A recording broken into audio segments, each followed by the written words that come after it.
a ride that was responsible for deaths on not just one, but two separate occasions. In 2004, 7-year-old Stephanie Duodon managed to get free of her restraints while waiting for the Mind Scrambler to start, a twister ride at the Rye Playland in New York. She knelt on the seat, and as soon as the fast-paced attraction began, she was thrown to her death. 3 years later, a ride worker was also killed when the Mind Scrambler was started accidentally while she was still attending to the passengers.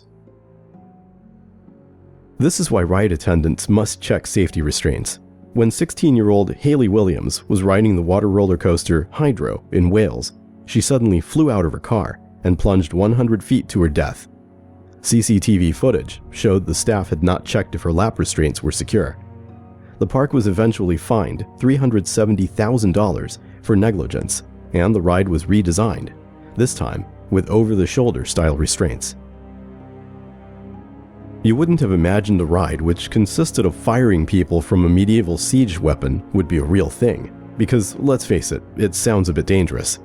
Yet that's what the human trebuchet at Middlemore Water Park really was. The attraction fired thrill seekers 100 feet away into a tennis court-sized safety net. At least that was the idea. When 19-year-old Oxford University student Konstantin Yankov became a human projectile, he never made it to the net, landing just short and later dying of his internal injuries. As it became one of the first ever wooden racing roller coasters when it was built in 1911, the Derby Racer never had the best safety record. Shortly after it was opened, a man flew out of the coaster and was killed instantly on impact. 6 years later, another man was not only thrown from the car, but into the path of another train, again killing him instantly. It took a third death in 1929 from another passenger unwillingly leaving the coaster at high speeds, before a case was brought against the ride's operators. On September 5, 2003, Disneyland's Big Thunder Mountain Railroad became the last ever ride 22-year-old Marcelo Torres would go on. As the head locomotive entered a tunnel, its axle broke loose and jammed against the brake section, causing it to become airborne and hit the ceiling. It proceeded to fall on the first passenger car, crushing and killing Torres, as well as injuring 10 other passengers. This accident was blamed entirely on the poor maintenance of the ride at the time. Never get too close to a ride in motion. In June 2008, 17-year-old Asia Ferguson lost his hat while riding Batman, the ride roller coaster at Six Flags over Georgie Amusement Park.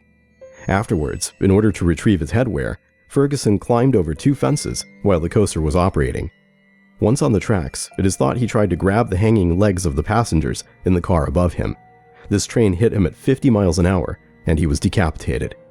The event mirrored an incident 6 years earlier, when a groundskeeper was killed after he wandered too close to the coaster and was hit in the head by a rider's leg.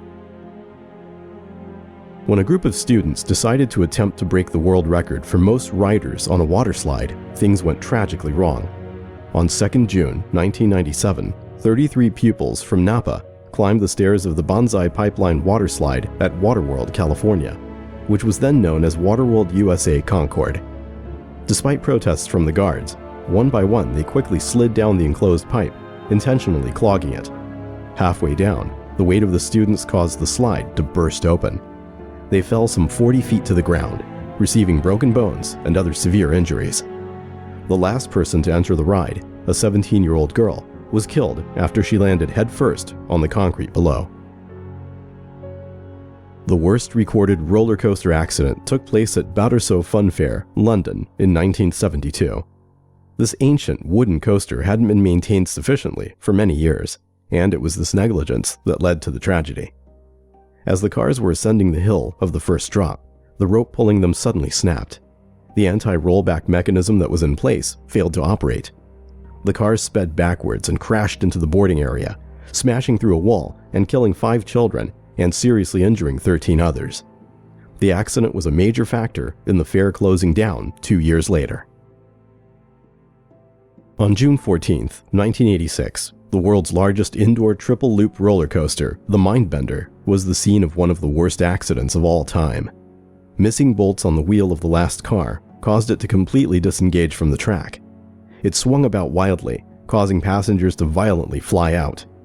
3 people were killed from the fall, and when the cars crashed into a concrete pillar, while another man was seriously injured in the neck and chest. The worst ever accident to take place on a theme park ride didn't involve a roller coaster, a Ferris wheel, or any kind of white-knuckle ride. It took place in a haunted house.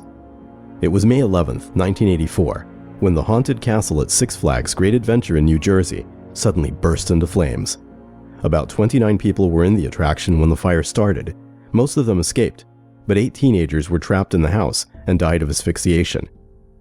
The majority of the castle was made from highly flammable materials, and the high winds that night, combined with the castle's venting system, meant temperatures reached over 2,000 degrees, melting even the metal support struts.